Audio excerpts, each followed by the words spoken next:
Actually doctor नागपूरनी माझं काम खूप सोडलं. त्यांनी माझ्या अर्ध्या गोष्टी सांगितलेले ते करायला पाहिजे. त्याच्यामुळे मला जास्ती न तरी हे करता आपण हे लेक्चर फक्त ज्या डायबिटीज पायाच्या गोष्टी आहेत त्याच्यावर आपण केंद्रित करू. 2 मिनिटं जरा आधीच्या गोष्टी सांगतो. 14 नोव्हेंबर हा जागतिक मधुमेह दिन म्हणून साजरा केला जातो. तर बेसिकली 1921 मध्ये 2 शास्त्रज्ञ डॉक्टर वेस्ट आणि बँडिंग यांनी इन्सुलिनचा शोध लावला. आज या गोष्टीला 100 वर्ष होऊन गेली. डॉक्टर बँडिंग यांचा वाढदिवस 14 नोव्हेंबरला असतो, म्हणून त्याचा सत्कार करण्यासाठी म्हणून 14 नोव्हेंबर हा मधुमेह जागतिक दिन म्हणून साजरा केला जातो. ही पहिली गोष्ट. दुसरी गोष्ट अशी आहे की हे सगळं आपण म्हणतो मधुमेह, पण आता सगळ्यांच्या तोंडात जे बसलेला शब्द आहे तो म्हणजे डायबिटीस. पण आपले दोन आयुर्वेदाचार्य चरक आणि सुश्रुत यांनी त्यांच्या काळात पहिले मधुमेह म्हणजे डायबिटीस याचा शोध लावला होता. त्यांनी सांगितलेले ज्या व्यक्तींची लघवी याला मधासारखी चव असेल आणि त्याला मुंग्या लागतात त्याला मधुमेह झालाय म्हणून समजायचं. त्या काळात पेटंट नव्हता म्हणून त्याच्याकडे या रोगांना पेटंट देण्याची गरज आहे. तरी नव्हतं त्या काळात. पण आपण सगळीकडे म्हणतो की ॲलोपॅथी, पण आपल्या इथे पण याचा शोध झालेला होता. म्हणजे असं काही नाही की आपल्या इथे याच्याबद्दल माहिती नव्हती. तिसरी गोष्ट अशी की मधुमेह सगळेजण म्हणत असतात, पण आपल्याला पहिले कळायला पाहिजे की खरे काय शरीरात काय घडतंय. त्याशिवाय आपल्याला पुढे जाता येत नाही. कारण की पेशंट असतो पण त्याला माहिती असतं मी औषधं देतो, पण खरं काय मला मदत करतोय किंवा माझ्याकडे काय चुका होत आहे हे पण त्याला माहिती पाहिजे. त्याच्यामुळे साध्या शब्दात जर बोलायचं झालं तर मधुमेह म्हणजे आपल्या स्वादुपिंड म्हणजे पॅनक्रियाचा एक विकार ज्याच्यामध्ये शरीरात इन्सुलिनचं प्रमाण खूप जास्ती किंवा कमी बनतं, पण रक्तातली साखर अवास्तव वाढायला लागते आणि ही वाढलेली साखर आपल्या अवयवाला खराब करते, ज्याला आपण कॉम्प्लिकेशन्स म्हणतो. त्यामुळे पहिला नियम जसं डॉक्टर नागपूरने झाला की साखर हेच आपल्या सगळ्याचं सेंटर पॉइंट आहे. जर तुम्ही साखर नीट ठेवली 1 दिवस 2 दिवस वर्षानुवर्ष तर मिळणारा फायदा जास्ती आहे. जर थोडे दिवस ठेवली तर नुकसान जास्ती होतं. तर या गोष्टी आपल्याला माहिती पाहिजे. दुसरी गोष्ट एक आहे की जर तुम्ही कुठलाही लेख वाचला तर तुम्हाला दिसेल की भारताला मधुमेहाची राजधानी म्हटलं जातं. का म्हटलं जातं तर काही गोष्टी आपल्याला माहिती पाहिजे की आपल्यामध्ये पण त्याचा प्रॉब्लेम आलेला आहे. एक म्हणजे आजच्या तारखेला भारतामध्ये प्रौढ डायबिटीस किंवा मधुमेह रोगाचं प्रमाण खूप आहे. 1/3 लोकांना तर माहितीच नाहीये की आपल्याला डायबिटीस आहे. म्हणजे याचे जर तपास केले जातील 1000 लोकांचे त्याचे साधारण 1/3 म्हणजे 300 लोकांना तर माहितीच नाहीये की आपल्याला डायबिटीस आहे. त्या रक्ताच्या ह्याच्यात निघेल म्हणून त्याला कळेल. जर लोक उभी राहिली नाही तर दर 6वा किंवा 7वा भारतीय हा डायबिटिक आहे. म्हणजे त्याचं प्रमाण एवढं वाढतंय. आता या गोष्टीला 2-4 कारणं आहेत जी आपल्याला थोड्या प्रमाणात माहिती पाहिजे. पहिले म्हणजे आपल्या शरीरात अनुवंशिकता डायबिटीससाठी आहे, हे फिक्स आहे.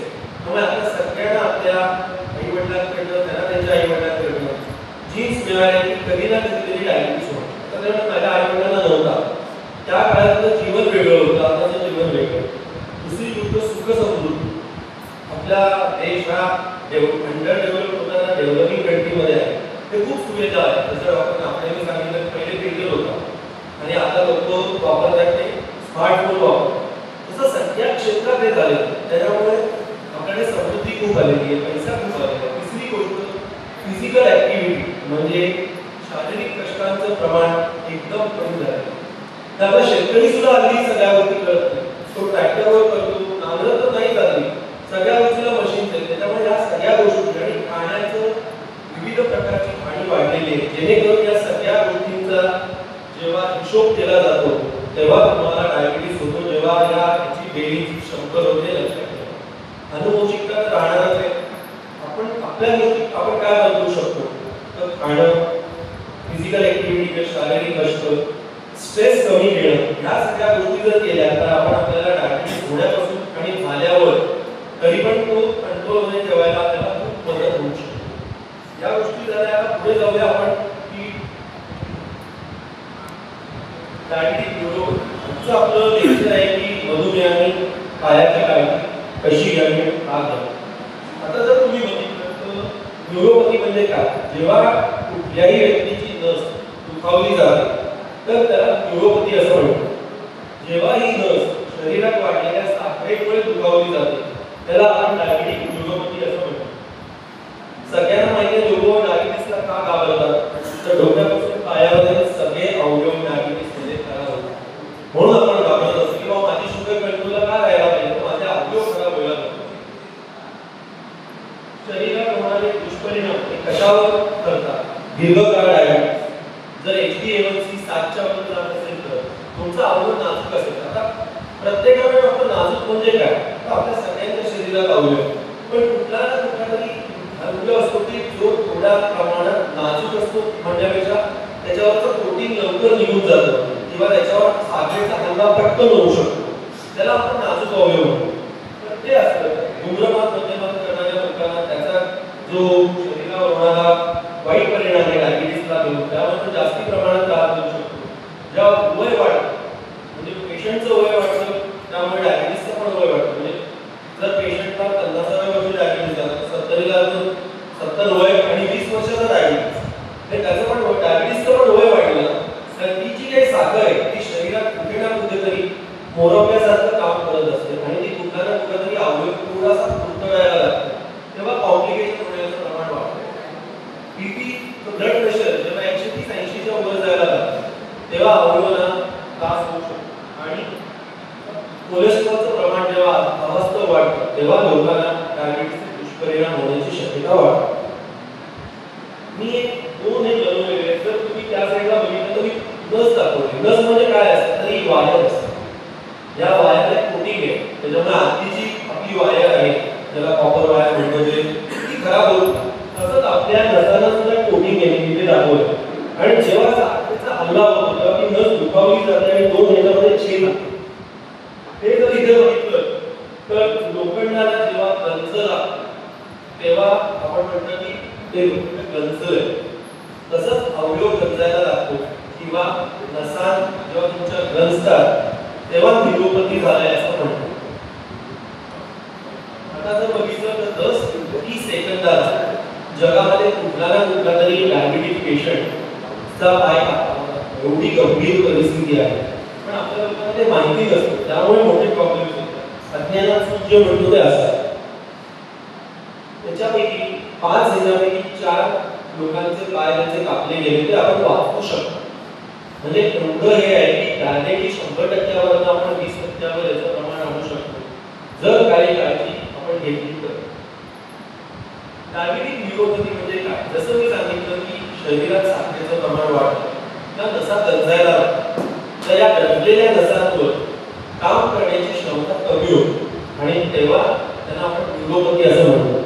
आता मी हे न्यूरोपॅथीचे 5 प्रकार दाखवले. जर पहिला तुम्ही व्यक्ती बघितला तर त्याला तुम्ही बघाल की त्याचे हात पण काळे लागतात आणि पाय पण काळे लागतात. म्हणजे हातात मोजे घातल्यासारखे आणि पायात पण मोजे घातल्यासारखे. म्हणजे काय, त्याच्या पायाच्या नसा पण दुखावल्या गेल्या आणि हाताच्या नसा पण दुखावल्या गेल्या. याला socks and gloves type of neuropathy म्हणतात. दुसरी आहे ज्याच्यात फक्त पायाची नस बदलली झाली. तिसरी आहे जिथे फक्त त्याच्या मांड्यांच्या नसा खराब झालेल्या आहेत. चौथी जी तुम्ही बघाल तर विविध छोटे छोटे नसा आहेत त्या खराब झालेल्या, डोळ्याची नस खराब झाली किंवा त्याची छातीची नस खराब झाली. पाचवं आहे त्याच्यामध्ये काय होतं तर छोट्या ज्या नसा आहेत त्या फार लवकर खराब होतात, त्याला आपण हल्ला न म्हणतो किंवा कॉम्प्रेशन न म्हणतो, मीडियम न, त्या जेव्हा खराब होतात तर ते चित्र म्हणजे वेगळ्या वेगळ्या नसा दुखावल्या जाऊ शकतात. फक्त पायाची नस दुखावली जाते असं नाही, मेंदूपासून तुमच्या अंगठ्याला पोहोचणाऱ्या सगळ्या नसा दुखावल्या जाऊ शकतात आणि याला न्यूरोपॅथी असं म्हणतात. त्याच्यामध्ये न्यूरोपॅथीमध्ये अजून एक प्रकार आहे ज्याला ऑटोनॉमिक न्यूरोपॅथी म्हणतात. म्हणजे काय की आपले अवयव हे आपल्या कंट्रोल करते असं म्हणतो. जर मला हात हलवायचा तर माझा मेंदू सांगतो की यस हात हलवा, हात हलवा. म्हणजे काय आपल्या नियंत्रणाखाली आहे. पण काही गोष्टी आहेत ज्या आपल्या नियंत्रणाखाली नाही. उदाहरणार्थ घ्यायचं तर आपलं हात, आपले डोके आपण काही करू शकतो, ते धडधड तसे वाढणार तसं, तर त्याला ऑटोनॉमी म्हणजे आपल्या नियंत्रणाखाली नसलेल्या गोष्टी म्हटल्या जातात. डायबिटीस मध्ये ऑटोनॉमिक न्यूरोपॅथी म्हणून एक प्रकार आहे की ह्या जेव्हा नसा दुखावल्या जातात तेव्हा त्याच्यापासून होणारा त्रास हा जरा विचित्र त्रास असतो.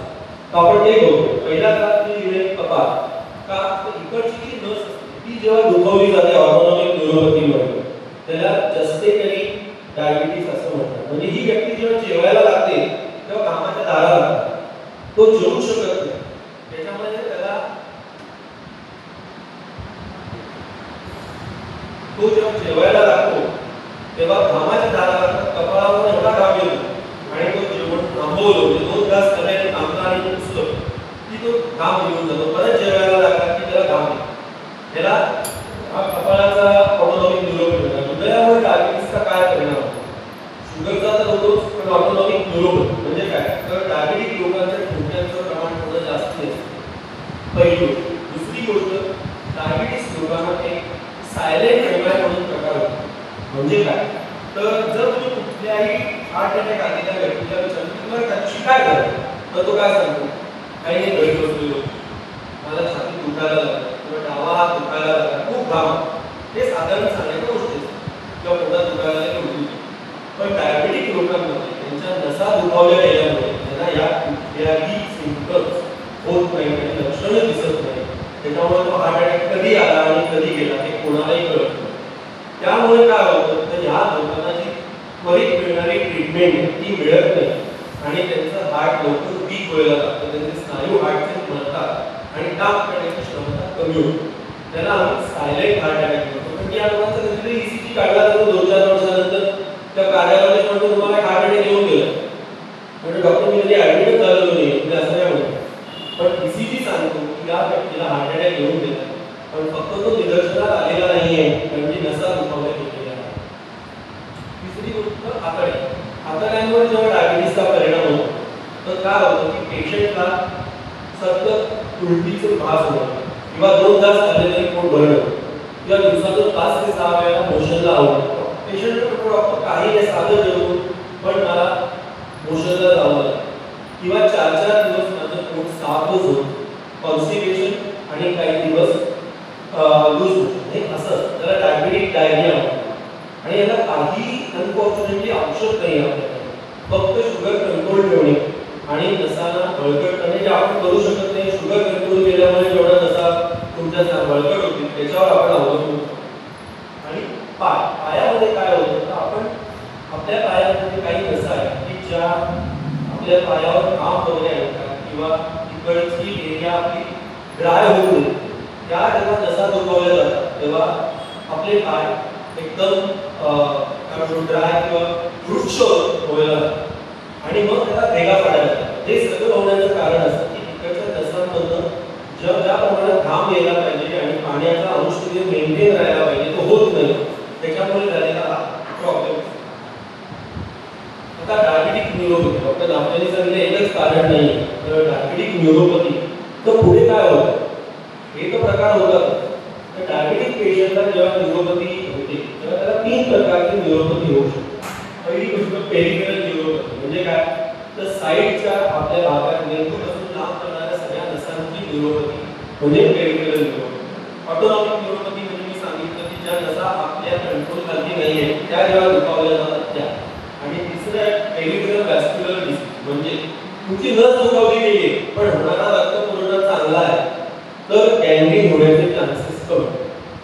नस पण दुखावली गेली तिकडे होणाऱ्या ऑटोनॉमिक न्यूरोपॅथीमुळे तिकडे घाम वगैरे येत नाहीये किंवा पाणी नाहीये, पाण्याचा अंश कमी झाला तर क्रॅक्स गेले आणि रक्तपुरवठा नसेल तर जास्ती गंभीर काम आहे कारण की रक्तपुरवठा नसल्यामुळे अँटीबायोटिक आणि रक्त दोन्ही पोहोचत नाहीये त्यामुळे तो अवयव लवकर खराब होणार किंवा गँग्रीनमध्ये जाणार. साधारण डायबिटिक लोकांच्या सिम्पटम्स काय असतात मी माझ्या प्रत्येक पेशंटला जेव्हा नवीन असतो पेशंट तर त्याला विचारत असतो. प्रत्येकाला आपण शिकवले किंवा काय काय करायचं तर जास्ती करून त्यांना काय विचारायला तर पायाला मुंग्या येणे, पाय दुखणे, पाय सूज पडणे, पायातून जळजळ होणे. लोकांना जेव्हा मी विचारतो की तुमच्या पायातून चप्पल पडते तर लोक हसतात डॉक्टरने असं काय विचारतात. पण जेव्हा तुमच्या अंगठ्यामध्ये स्नायूमध्ये बळकटी राहत नाही तेव्हा चप्पल दिसून जाते. आणि याचं मी उदाहरण देतो. माझ्याकडे माझी फिजिओथेरपिस्ट मॅडम होत्या आमच्या हॉस्पिटलमध्ये बसायचे तर त्यांच्या वडिलांना घेऊन मला दाखवायला लागले. ते बसले मी त्यांना हे सगळे प्रश्न विचारले की कारण तुमच्या पायातून चप्पल पडते तर दोघं हसायला लागले. का हसता तुम्ही तर डॉक्टर आजच घरातून निघालो रिक्षात बसताना 2 चपला होत्या म्हणजे घरातून निघालो तेव्हा तिथे आता आम्ही आधी हॉस्पिटलमध्ये उतरलो तर माझ्या वडिलांच्या पायात एकच चप्पल कुठे गेली काही नाही. तर पायातून चप्पल दिसत नाही, पायाखाली नेहमी काहीतरी कचरा लागला आहे किंवा पाणी आहे किंवा कापसाचे गोळे ठेवले असं वाटतं. आणि काप असतो म्हणजे आपल्या कोपऱ्या असतात या जर दुखत असतील तर ते पण एक कारण आहे की तुम्हाला नसांची तपासणी करून घ्यायला पाहिजे. रक्तवाहिन्यांची तपासणी किंवा डॉक्टरसाठी करून घेणं गरजेचं आहे. पाय ड्राय पडतो, सतत वृक्ष आहे, त्यावेळेला तुम्हाला पायाच्या नसांची तपासणी करायला पाहिजे. कारण याच्यामध्ये काय होतं तर पायाला छोटीशी भेग होते, तुमची ड्राय स्किन होते आणि तिथून एक कीटाणू आत शिरतात आणि नंतर फुटलेला त्रास होतो. त्याच्यामुळे या सगळ्या गोष्टी लक्षात ठेवायच्या असतात आणि याला म्हणतात सिम्पटम्स ऑफ न्यूरोपॅथी. हा सामान्य जर डायबिटिक पेशंटचा जर पाय बघितला तर याच्यात तुम्हाला काही गोष्टी दिसतील की या सगळ्या डायबिटिक पेशंटच्या मध्ये 2 बोटांच्या मध्ये जे स्नायू आहेत ते खड्डा यायला लागलेला असतो. ते कपोरे नसतात असं त्यांच्यामध्ये मध्ये खड्डा यायला लागतो. म्हणजे काय, त्यांचे छोटे छोटे जे स्नायू आहेत ते दुखावले गेलेले आहेत. त्या लोकांना साधी गोष्ट या दोघांच्या अंगठ्या आणि बोटाच्या मध्ये जर तुम्ही एक कागद ठेवला आणि त्यांना सांगितलं घट्ट पकडून ठेवा आणि तुम्ही खेचायचा प्रयत्न केला तुम्ही आरामात खेचू शकता. कारण की त्याच्या स्नायूमध्ये ताकद नसते तो पकडून ठेवा. आता हे आपण चालू करूया काही गोष्टी बघायला की खरंच पायामध्ये काय काय होऊ शकतं. मी चालू केलं हे अंगठ्यापासून की अंगठे आणि बोट यांच्यामध्ये काय काय होऊ शकतं. तर असं जर वेळ वाटतो झोप व्हायला लागला का तर तुमचे स्नायू खराब झाल्यावर तिकडे ते आकुंचित होतात नसा आणि ते वर व्हायला लागतात. त्यामुळे या लोकांची बोट अशी असते म्हणजे स्ट्रेट जाते जमिनीवर. जरी त्यांनी बोट ठेवलं तरी मध्ये गॅप निर्माण होतो, त्याला आम्ही तो डिफॉर्मिटी. यामुळे काय होतं की तुमचा चालण्याचं जे प्रेशर आहे पायावर ते चुकायला लागतं आणि ह्या लोकांचा कुठल्या तरी बोटाच्या खाली जर तुम्ही बघितलं तर मोठं असं जाड स्किन झालेली असते, चुकीच्या ठिकाणी प्रेशर पडत असतं आणि त्याच्यामुळे ते होत असतं. हा सगळ्यात कॉमन गोष्ट म्हणजे कॉर्न, सगळ्यांना माहिती कॉर्न पायाला. आता याच्यात काय असतं की अजून कोणालाही कारण कळलेलं नाही आहे की कॉर्न का होतो. 2-3 गोष्टी, इकडचा रक्तपुरवठा कमी होणं किंवा फार टाईट चपला घालणं किंवा बूट घालणं असं म्हणतात. आणि तिसरी टेंडन्सी असते. हे जेव्हा होतं त्या सगळ्यात पहिली गोष्ट लोक काय करतात, कॉर्न कॅप. ही कॉर्न कॅप आणि केमिस्ट्री लावून लावली 2 दिवसांनी उघडली तर पूर्ण पायाला पस भरलेला असतो. डायबिटिक रुग्णांना कॉर्न कॅप चालत नाही. कोणीही किती सांगितलं तरी या गोष्टी करायच्या नाही. त्याचं पुढचं उदाहरण मी तुम्हाला दाखवतो. या एक आजीबाई होत्या, त्यांच्या पायाला एकच कॉर्न होता. त्यांनी त्या कॉर्नला कोणीतरी सांगितल्यामुळे कॉर्न कॅप लावली आणि ती कॉर्न कॅप लावल्यावर 2 दिवसांनी ते असा पाय घेऊन माझ्याकडे आला प्रथम आणि जेव्हा मी ऑपरेट केलं तेव्हा ते चित्र म्हणजे एवढा मोठा खड्डा निर्माण झाला फक्त त्या कॉर्न कॅप लावला. साधी गोष्ट आहे, रोज काय करायचं तर तेल लावा तिथे आणि रोज बँडेजची पट्टी लावा म्हणजे दुखणार नाही. कॉर्न म्हणजे काय असतं, आपला आईस्क्रीमचा कोन उलटा ठेवला तर असतो. ते टोक असतं ते तुमच्या शरीरात दुखत असतं आणि म्हणून दुखत असतं. सर्जनकडे जाऊन तो तासून घ्या म्हणजे तुम्हाला त्रास होणार नाही. एवढी सोपी गोष्ट आहे, अशा गोष्टी करायच्या नाही. कॅलस म्हणजे काय, आपण आपला जर पायावर पाय जेव्हा जमिनीवर ठेवतो तेव्हा जर त्याचा समतोल गेलेला असला तर वेगळ्या वेगळ्या ठिकाणी प्रेशर पडायला लागतं आणि तिकडची स्किन जाड व्हायला लागते. त्याला आपण कॅलस म्हणतो. आता ह्याच्यात नेहमी भेगा पडतात, पस होतो आणि इन्फेक्शन होतं. तर कॅलस जरा तरी डॉक्टरना सांगावं तो पण तासून घेऊ शकतो. रोज त्याला व्यवस्थित तेल लावून नरम होतो, नीट तासू शकतो आणि त्याच्यासाठी डायबिटिक चपला किंवा सँडल्स वापरावे जेणेकरून त्याच्यावर पडणारं प्रेशर आपण कमी करू शकतो आणि हा तसा निवडून जाऊ शकतो. चारकोप सूट. आता जर तुम्ही या माणसाचा पाय बघितला तर हा सामान्य पाय नाही, हा फुगलेला पाय जर तुम्ही बघितला तर त्याला आम्ही चारकोप सूट म्हणतो. याच्यात काय होतं तर पायाला रक्तपुरवठा वाढल्यामुळे पायातले जे आपले हाडं आहेत ती ठिसूळ बनतात, त्याच्यात कॅल्शियम खेचलं जातं आणि त्याच्यामुळे ते ब्रेकडाऊन होतात आणि तुटतं. त्याचा जो नेहमीचा आकार असतो तो निघून जातो आणि पेशंटचा पाय मोठा होतो. त्याला चारकोप सूट म्हणतात. फार कॉमन गोष्ट इनग्रोइंग आहे. आपली नखं असतात, अंगठ्याचं नख साधारणपणे अंगठ्यात रुतायला लागतं आणि गेल्यामुळे ते इन्फेक्शन होते. जेव्हा पहिल्यांदा ठुसठुसायला लागलं तर डॉक्टरांकडून औषध घ्या, 5 दिवसात बरं होणारी गोष्ट आहे. जर अंगावर काढलं तर पहिले नख काढावं लागतं आणि 2-3दा नख काढल्यानंतर अंगाचा जातो. गॅंग्रीन लोक कशाला घाबरतात डायबिटीजमध्ये? कुठले एवढे पेशंट माझ्याकडे येतात मी सगळ्यांना विचारायच्या ठरवण्याची काय की डॉक्टर 2 गोष्टी व्हायला नको. ते म्हणजे गॅंग्रीन होऊन पाय कापायला नको आणि डायलिसिस बरोबर आहे तुमचं दोघांमध्ये कष्ट खूप आहे. पण खरं होती तर आपल्याला सगळेच आवडून गेले तर सगळ्यांचीच काळजी घेणं गरजेचं असतं. नुसतं पायावर किंवा याच्यावर नाही. त्यामुळे कुठेही म्हणजे म्हणतो की पार्शलिटी दाखवू नये. आपले सगळेच आपल्याला जपायचे. आता ही जी व्यक्ती आहे या 80 वर्षाच्या बाई आहे. मिडल क्लासमध्ये थोड्या शिकलेल्या नव्हत्या. रोज तंबाखू सेवन करायचे. तर त्या माझ्याकडे प्रथम आल्यानंतर त्यांचा पाय असा होता. रक्तपुरवठा शून्य होता. त्यामुळे आम्ही एका कापला आणि कापत आम्हाला शेवटी या लेवलला जावं लागलं.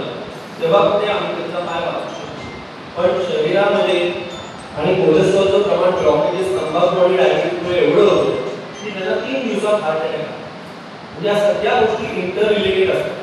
हे मला सांगायचं की एक गोष्ट आली की दुसरी येण्याची शक्यता जास्ती असते. तेव्हा काळजी घेणं फार गरजेचं असतं. हे कोण ओळखेल काही दिसते तुम्हाला याच्यात?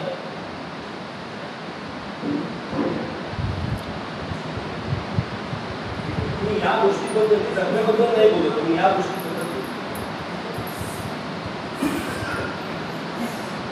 हे किडे त्याला मॅगेट्स होते.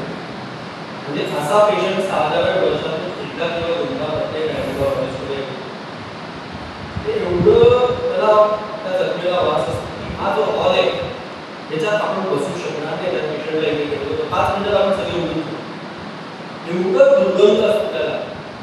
आणि त्वचेचा नीट काळजी न घेणं, डायबिटीजची काळजी न घेणं यामुळे या गोष्टी होत असतात. त्यामुळे लक्षात त्याला ऑपरेटिंग दुसऱ्या डॉक्टरनी केलं. नंतर ते माझ्याकडे आले आणि त्या दिवशी एवढी गर्दी होती की हॉस्पिटलमध्ये सगळे म्हणायचे यांना पहिले बघा आणि यांच्यामुळे आम्ही ते बसू शकत नाही. अशी गोष्ट की एवढा दुर्गंध असतो. ज्या काही माझ्याकडे आलेल्या प्रथम त्यांच्या पायाला कॉर्न जो मी पहिले दाखवलेला तर तेव्हा त्यांना मी सांगितलं तुम्ही ऑपरेट करून घ्या नाहीतर त्रास आज करते उद्या करते. मुलगा 10वीला आहे, त्याचा 12वीला आहे, मुलीचं लग्न आहे, काय काय बऱ्याचशा गोष्टी 3 वर्षांनी प्रथम आल्या तो काळा मोठा घेऊन आणि 2 दिवसानंतर आम्हाला कापावा कारण की ऑलरेडी कॅन्डिडेट सेट झालं होतं. काही करण्यासाठी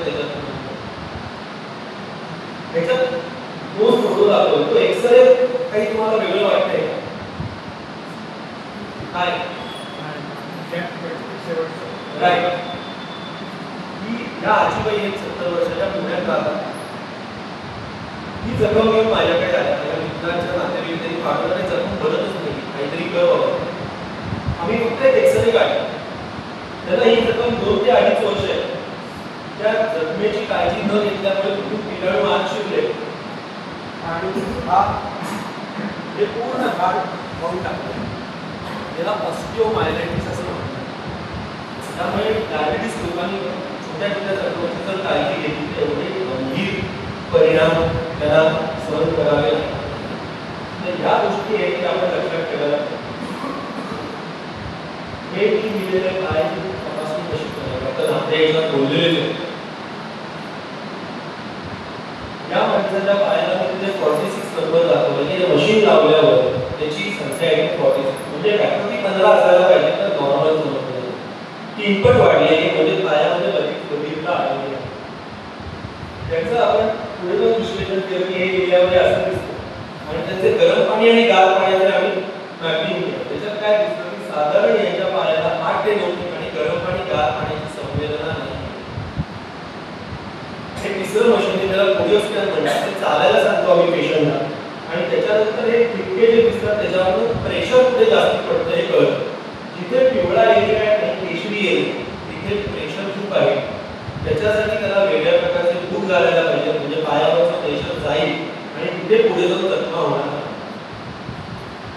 सेम गोष्ट आहे हॉटेल करून विचारलं. ही चौथी आहे अँकल ब्रेकिंग प्रेशर ज्याच्यावर डॉक्टर नाते म्हणाले वेगवेगळे कप लावला जातो. पायाला रक्तपुरवठा आहे की नाही ते याच्यावर कळतं. त्याच्यावर आपण सांगू शकतो की याची जखम पुढे जाऊन बरं की नाही. या गोष्टी सगळ्या लक्षात ठेवायला पाहिजे. एवढं सगळं सांगितलं सगळ्यांच्या मनात येतं की डॉक्टर ट्रीटमेंट काय, जी बाकीच्या डायबिटिक पेशंट आहे तीच ट्रीटमेंट आहे, जास्त काही व्हीआयपी ट्रीटमेंट नसते. पण रोज काळजी घेणं आपल्या अवयवांचे फार महत्त्वाचं. HbA1c जो डॉक्टर नागरेने तपास सांगितला नेहमी 7 च्या खाली पाहिजे, म्हणजे आपण आपले अवयव खराब करत नाही आणि इन्सुलिन हा त्याच्यावरचा सत्यात योग्य मार्ग आहे. ज्या जखमा तेव्हाच भरतात जेव्हा पेशंट इन्सुलिन घेतात.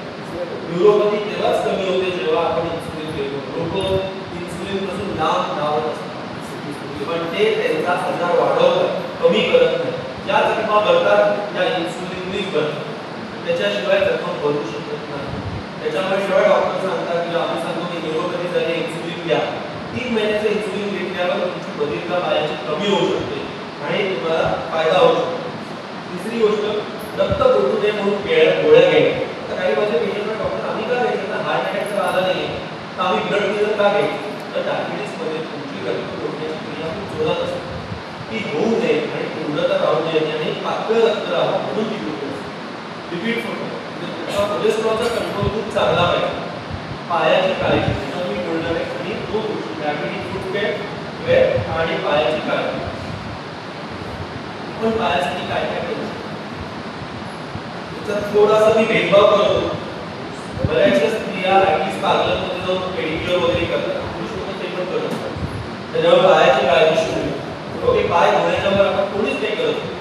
70 वर्षाचं आयुष्य साधारण असतं पण आपण कधी काही करत. पण जर बघितलं तर तो सकाळी उठल्या पहिलं काम करतो जमिनीला पाय टेकवतो आणि चालायला लागतो. म्हणजे चालणं हे किंवा पायाचं काम आपण पहिले सुरू करतो. तर तशीच आपण पायाची काळजी सुद्धा घेणं गरजेचं आहे, तर आपल्याला फायदा होतो. काही काही सोप्या गोष्टी पहिले मी सांगतो काय करू नये. कोणाचाही पाय दुखत असेल आणि तुमच्या मित्रमैत्रिणींना किंवा नातेवाईकांना फोन केला तर पहिले काय सांगितलं जातं, गरम पाणी दे, मीठ घाल आणि पाय धुवून. ती सगळ्यात चुकीची गोष्ट का, मी तुम्हाला एक पिवळा पेपर दाखवला तर आपल्या म्हणाले की गरम पाणी ही संवेदनाला लिहिलेली आहे. तर किती गरम पाणी करणार असतं, त्याच्यामुळे दुसऱ्या दिवशी पायाला मोठे पुरीसारखे फोड येतात आणि प्रॉब्लेम होतो. त्याच्यामुळे गरम पाण्यात पाय घालू नये. कुठल्याही डॉक्टरने सांगितलं तर सांगायचं नाही, माझ्या डॉक्टरने नाही सांगितलंय, तुम्ही त्यांच्याशी बोला तेव्हा म्हणायचं नाही. त्यामुळे गरम पाण्यात कधी पाय ठेवू नये. गरम पाण्याचा शेक शरीरावर कुठेही घेऊ नये, कारण आपल्याला अंदाज नसतोय पाणी किती गरम, त्यामुळे शरीराला चटके बसतात. तिसरी गोष्ट, अनवाणी कुठेही चालू नये. घरात चाललं ठीक आहे, पण घराच्या बाहेर पडताना पाऊल ठेवायच्या आधी माझ्या पायात सॅन्डल किंवा बूट आहेत की नाही हे बघणं फार गरजेचं आहे, कारण की त्याच्यावर म्हणजे आपल्या पायाला आपण पूर्ण संरक्षण देतोय की नाही. चौथी गोष्ट, ऑल कॅप कधीही वापरू. या 4 गोष्टी नाही मध्ये कंपल्सरी नाही, पण या जर केल्या तर प्रॉब्लेम वाढू शकतो. आता इतर काळजी कशी घ्यायची पायाची, रोज बाहेर जाताना पायात बूट किंवा सँडल्स पाहिजे. सँडल्स काय तुम्ही सांगितलं की आपल्यामध्ये जोर नाहीये, चप्पल पुढे पडली पहिली गोष्ट. दुसरी गोष्ट, जेव्हा आपण सँडल किंवा शूज घालतो तेव्हा वरनं पण आपला पाय कव्हर होतो, त्याच्यामुळे कोणाचा आपण नीट चालतो पण कोणी पाय ठेवला तरी आपल्याला त्रास होऊ शकतो. तिसरी गोष्ट, चप्पल सँडल्स किंवा शूज घेणार असाल तर संध्याकाळी सॉक्स घालायचे आणि मगच फिरत घ्यायचे. आपले रेग्युलर सॉक्स दुकानात घेऊन जायचे, का तर दिवसभर चालल्यामुळे पायाला एक सूज असते, त्याच्यामुळे आपल्याला व्यवस्थित आपल्या साईजचा सॉक्स घातल्यावर काय आपल्या पायाचा साईज येतो त्याप्रमाणे आपल्याला बूट मिळतो. बुटाचा किंवा सँडलचा पुढचा भाग हा नेहमी ब्रॉड पाहिजे, आपली पाठी मुलं नीट राहायला पाहिजे. डेफिनेटली काही लोक म्हणतात डॉक्टर आम्हाला कुठल्या पार्टीला जायचं हे काही घालून द्यायचं नाही, तेव्हा तुम्ही घाला, तेव्हा तुम्ही तुमचे बाकीचे पार्टी वेळ घाला, काही हरकत नाही. हे तुमच्या रोजच्या दिनक्रमासाठी मी सांगतो. शूज जरी घेतले तरी त्याचा सराव करायला 4-5 दिवस रोज घाला, म्हणजे पायाला सराव जमलं तर जोड घे. सोमवार, बुधवार, शुक्रवार एक जोड, मंगळवार, गुरुवार, शनिवार दुसरा जोड. म्हणजे पायावर पण जे प्रेशर पॉईंट्स असतात ते बदलतात. रोज बूट घालताना किंवा सँडल घालताना पहिले आपल्या जमिनीवर ते पटकारून बघा की आत कुठे किडा नाही येणार किंवा कुठे छोटासा आपला खडा पडलेला नाही किंवा छोटंसं गव्हाचा किंवा एका दाणा जरी असेल तर तो त्रास देऊ शकतो. आणि कुठली साईड बघून घ्यायची, कुठे काच किंवा खिळा गेला नाही. या गोष्टी करणं फार सोपे, काही कठीण गोष्टी असलेल्या नाही. नखं कापताना शक्यतो रविवारी नखं कापा, म्हणजे काय असं दिवस नाही म्हणून वेळ असतो म्हणून अंघोळ केल्यावर कापा, म्हणजे नखं सॉफ्ट असतात आणि सरळ कापा. कधीही ट्रिमिंग करायला जाऊ नये. डायबिटीजमध्ये ट्रिमिंग करायचं नसतं, कारण ती स्किन जर निघाली तर तिथे असंप्रमाणे पुढच्या बाकीच्या गोष्टी आपल्याला ह्या गोष्टी करायला लागा.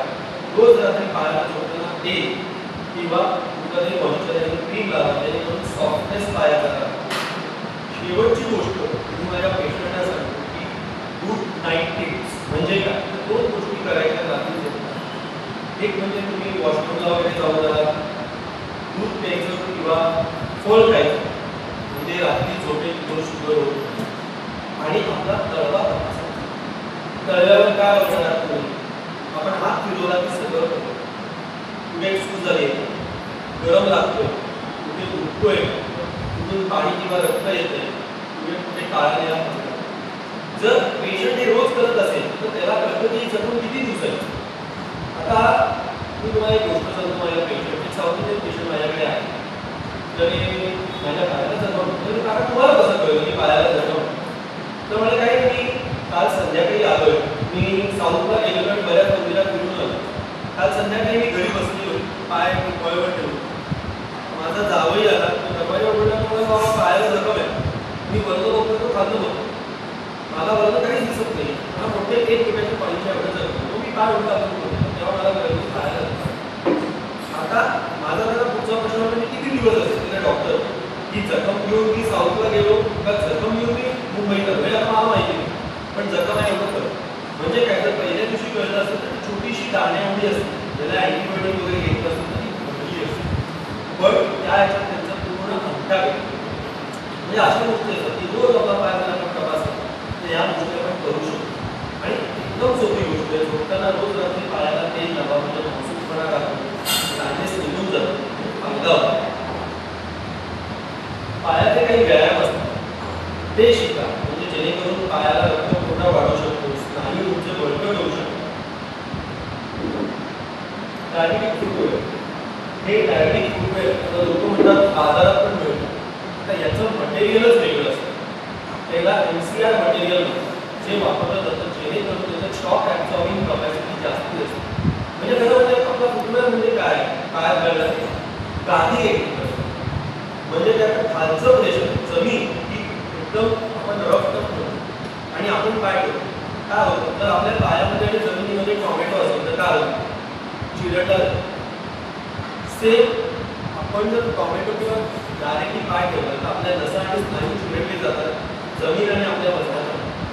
आपण त्याच्यामध्ये काहीतरी बफर किंवा सँडविच करण्यासाठी म्हणून आपण काहीतरी ठेवायचं, ती म्हणजे आपल्याला चप किंवा फ्रूट जे काही सँडविच, तर ते असे घ्यावे की आपल्याला सॉफ्टनेस राहते आणि शॉक ॲब्सॉर्बिंग कपॅसिटी जास्त पाहिजे, जेणेकरून आपल्या तिकडचे स्नायू आणि नसा खराब होतो.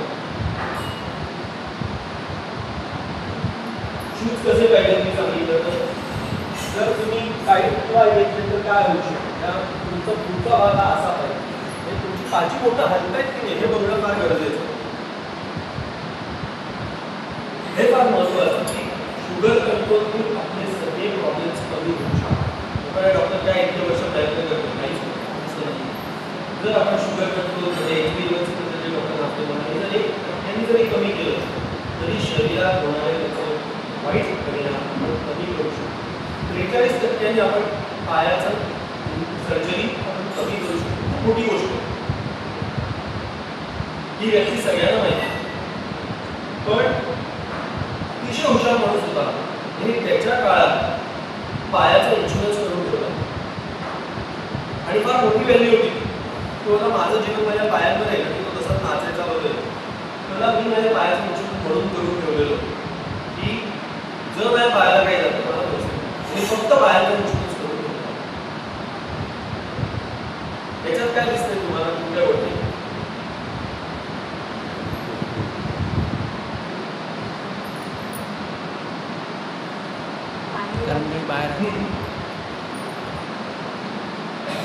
ही व्यक्ती अतिशय म्हणजे शिकलेली वगैरे अंपायर, रणजीचे अंपायर ते माझ्याकडे असे आहेत. मी त्यांच्याशी नुसतं बोलत होतो, मला आधी वाटायला सावध होतो म्हणून मी जरा दूध काढली तपासायला लागलो हे काय सांगतो म्हणजे ही दुर्दैवी गोष्ट कारण की दुर्दैवी का होतो ते त्या डॉक्टरने त्याला सल्ला दिला असेल हे त्याला विचारून की रंजीला असेल का हो बाय म्हणजे तेव्हा मी दूध घालतो पण मला दूध पसंत ठीक आहे हे कारण असू शकतो पण तुम्ही दूध बनवून घ्या म्हणून दूध बनवायला का लागतं डायबिटीज बनवायला तर तुमच्या पायाचं व्यवस्थित मोजमाप घेऊन तुमच्या पायाचं स्ट्रक्चर कसं हे बघून आपल्याला दूध बनवायचं असतो प्रत्येकाचा काय सेम नसतो म्हणून त्याच्यामुळे प्रॉब्लेम येतात बऱ्याचशा लोकांना तर ही व्यक्ती अशी काही कारण डॉक्टर तुम्हाला कोण सुचवलं मला एक डॉक्टरांकडे गेलो तर तुमचं पूर्ण मोठी आहे पायापासून तुम्ही एक काम करा तुम्ही दूध का म्हणजे आजच्या तारखेला यांनी मी ते म्हणायचो की दूध घाला म्हणजे वर्ण सुद्धा तुमच्या पायाला संरक्षण मिळतं त्यांची 2 करंड्या बाहेर आहेत ज्यांना कधीही लागू शकतो या व्यक्तीला मी व्यवस्थित मोजमाप घेऊन त्यांना दूध दिले डॉक्टरने असं घालतो तुम्ही असं घालतो तेव्हा खरोखर ते तुमची चूक नाही आहे की डॉक्टर लोकांची चूक आहे त्यांनी तुम्हाला सांगायला पाहिजे मोजमापावर तुम्हाला एक गोष्ट सांगतो माझ्या एका पेशंटचा 7वा वाढदिवस होता म्हणून त्यांच्या एका नातेवाईकांनी अमेरिकेवर आता मी तुम्हाला म्हणालो की तुम्ही सॉक्स घाला आणि मग मोजमाप द्या पायाचं तर इमोशनल हे होतं की नातेवाईकांनी एवढे मागणे घेऊन पाठवले ते थोडेसे टाईट होते जाऊ देत ना पाठवले करून ते तसेच घालायला 5व्या दिवशी त्यांचा अंगठा दुखायला लागला तरी ते घालत होते 6व्या-7व्या दिवशी त्यांना सूज आली नंतर ते आले तर काय झालं तुमचा मूड बदललाय तुम्ही कसं बोलतो तुमच्या फक्त अंगठ्याला त्रास होतो डॉक्टर खूप छोटा होतो माझा अंगठा वरती टेकतोय सतत आणि मी चालायला लागलो तर मला दुखतंय पण मी का घालतो त्याने थोडं इमोशनल हे आहे पण त्या व्यक्तीचे 4 दिवसात मला अंगठा कापायला लागला म्हणजे पूर्ण काळा द्यायला लागला दुसरा पर्याय नाही म्हणजे अशा गोष्टी की इमोशनल किंवा मला दुःख कसं होतं मी सांगितल्याप्रमाणे साधा तुम्ही सॉक्स घालून दूध वापरणार म्हणजे तुम्हाला सरळ की यस हा माझा बूट आहे मला असा बूट घ्यायला नाही काही कळलं तर सरळ बाजारात जाऊन चांगल्या प्रकारचे कॅनव्हासचे म्हणजे स्पोर्ट शूज बनतो विदाऊट लेस ते घ्या ते घालायला सोपं म्हणजे काही नाही तर ते तरी करा पाहिजे म्हणजे काय असतं बऱ्याचशा स्पोर्ट शूजना आतलं करून एकदम सॉफ्ट असतं आणि बाहेरून हार्ड असतं त्याच्यामुळे बऱ्यापैकी आपले प्रॉब्लेम त्याच्यातून सॉल्व्ह होऊ शकतो आपल्या सगळ्यांचे पाय असे पाहिजे हॅपी असे दुखावलेले नको एक पोट गेले असं नको हे कोणालाही आवडत नाही म्हणजे आपली डॉक्टर असतो तरी आम्हाला पण आवडत नाही आम्हाला पण वाईट वाटत असतं तर या माणसाचं या काय करतात नाईलाज असतं काही गोष्टी त्याच्यासाठी सिंपल गोष्ट आहे चेक फूड सेफ आपल्या पायाची जर आपण निगराणी घेतली आणि डॉक्टरांकडे तपासून घेतली पाय वर्षातून तर आपल्याला कळू शकतं की आपल्या पायामध्ये काय चाललंय सगळं जो आपल्याला अजूनही कळत नाही पण नवीन तंत्रज्ञानाने आपल्याला कळू शकतो की आज काहीतरी चाललंय तरी आपण नेहमीच शोधून काढू शकतो आणि आजच्या तारखेला जगात सगळ्यावर उपाय आहे त्याच्यामुळे घाबरण्याचं कारण नसतं आपण सगळं केलं तर आपल्याला भरपूर फायदा मिळतो धन्यवाद तुम्ही सगळे इथे आला त्याच्याबद्दल मी तुमचे आभार मानतो डॉक्टर निलेश नाते निलाल नाते यांचे आभार मानतो की त्यांनी आज हे सगळं ते आयोजित केलं डॉक्टर आणि ते डॉक्टर त्यावेळी त्यांनी आज सगळ्यांना व्हिडिओ शूटिंग केलं आणि व्हॉट्सअपच्या त्यांच्या ग्रुपवर जास्तीत जास्त लोकांकडे हा प्रोग्राम आहे याची माहिती पसरवली तुम्हाला सगळ्यांना थँक्स धन्यवाद